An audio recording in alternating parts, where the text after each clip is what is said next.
2024년 12월 2일 검사 이창수, 검사 조상원, 검사 최재훈에 대하여 탄핵소추안을 발의하였습니다. 그리고 같은 날 2024년 12월 2일 감사원장 최재해에 대하여 탄핵소추안을 발의하였습니다.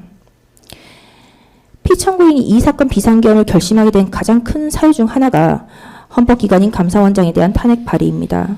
감사원은 응당 자신에게 부여된 권한이자 책무인 감사를 하였을 뿐인데 문재인 정권에 대한, 민주당에 대한 표적 감사를 한다는 이유로 감사원장이 스스로 독립성을 부정한다는 말도 안 되는 트집을 잡아서 기어이 탄핵소추를 발의한 것입니다. 이에 대통령 윤석열은 위헌적이고 삼권 분립을 망가뜨리고 국가의 시스템을 망가뜨리는 민주당의 일당 독재 폭주에 경고를 하고 무관심한 국민들에게도 이를 알리겠다는 생각에 대국민 호소 차원에서 최소한의 병력으로 계엄을 선포하게 된 것입니다. 이 사건 비상계엄은 최재해 감사원장에 대한 탄핵 발의가 있은 다음 날인 2024년 12월 3일 선포되었습니다. 이 사건 비상계엄의 선포가 다른 날이 아닌 민주당이 감사원장에 대한 탄핵을 발의한 2024년 12월 2일 다음 날인 12월 3일이라는 점이 대통령 윤석열의 비상계엄이 민주당의 폭주에 경종을 울리고 민주당의 입법 독재에 의한 국정마비를 국민들에게 알리고자 하였다는 메시지성 계엄이었다는 것을 증명하는 것입니다. 대부분의 사람들은 조금만 더 참으면 이재명의 피선거권이 상실되었을 것인데 왜 참지 않았나? 헌법재판소 재판관이라도 임명을 하고 나서 해보지 그랬나? 라고 말하지만 그랬다면 이 사건 비상계엄의 선포일은 2024년 12월 3일일 수 없는 것입니다. 대통령 윤석열의 고뇌는 자신에게 부여된 정당한 권한인 비상계엄의 선포에 이르게 된 것입니다. 대통령의 생각과 달리 비상계엄의 선포에도 민주당의 폭주는 멈추지 않았습니다. 결국 민주당은 2024년 12월 5일 감사원장 최재해, 검사 이창수, 조상원, 최재훈에 대하여 탄핵 의결을 기어이 강행했습니다. 윤석열 대통령 12.12 담화문 중 일부입니다. 최근 거대 야당 민주당이 자신들의 비리를 수사하고 감사하는 서울중앙지검장과 검사들, 헌법기관인 감사원장을 탄핵한다고 했을 때 저는 더 이상 그냥 지켜볼 수만은 없다고 판단했습니다. 뭐라도 해야 된다고 생각을 했습니다. 이들은 이제 곧 사법부에도 탄핵의 칼을 들이댈 것이 분명했습니다. 저는 비상계엄령 발동을 생각하게 되었습니다.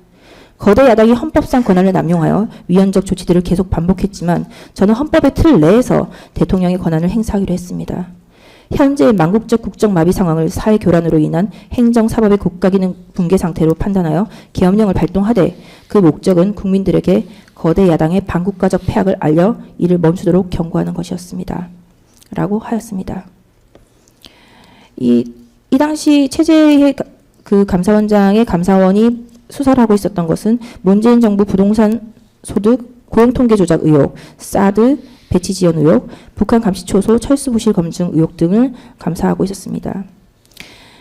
결국 감사원장에 대한 탄핵을 강행하였지만 그 직권남용 사유가 구체적으로 특정되어야 된다라고 하였고, 그리고 이창수 검사에 대해서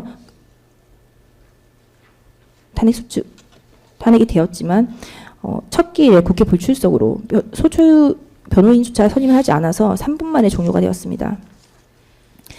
현재는 검사 3명에 대한 탄핵 사유가 지나치게 모호해서 각하될 소지가 있다라고 하였고, 결국 검사 이창수에 대한 탄핵 사유 중에 기자회견 허위 답변 부분은 철회하였습니다. 대통령 윤석열이 12.12 담화문에서 밝힌 대로 이들은 이제 곧 사법부에도 탄핵의 칼을 들이댈 것이 분명했습니다. 라고 한 부분은 현실로 드러났습니다.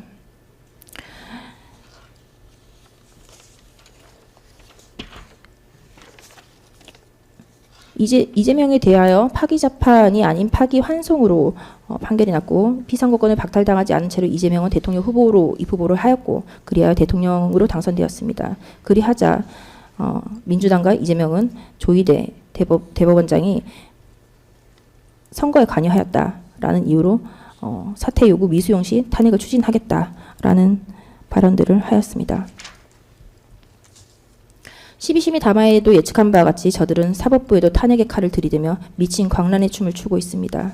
자신들의 당장의 정권의 탈환을 위하여 나라의 근간을 흔들고 시스템을 무력화시키고 사회를 교란시키고 있습니다.